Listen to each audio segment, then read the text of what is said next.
Oops. Okay, okay. Ay, Kohi. Kopi des. Kohi po tayo. Ayan.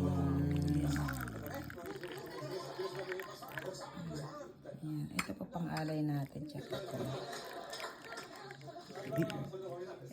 Ito po kasi ginagamit nung unesang ko. Bigla ko pong naalala kahapon.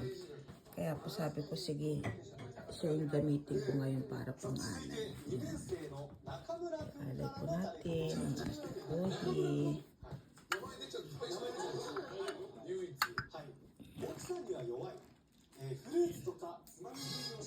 Ito po kasi ginagamit niya pero wala na po kasi siya eh. Bigla ko lang po naalala kahapon nakita ko siya. Sabi ko gamitin ko nga.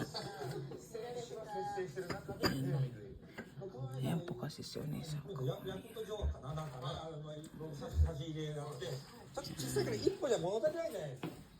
Tapos lagay po natin ito. Tapos po yung isa pang kape.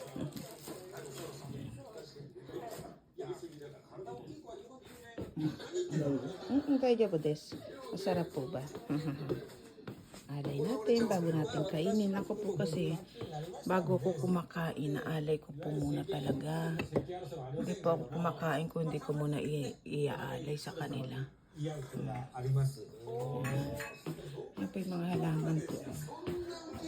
Isa pa pong kape. Yan.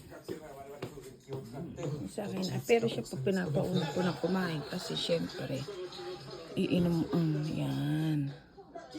Yan po sila. Sila muna mauuna bago ako ngayon siya nag-TV.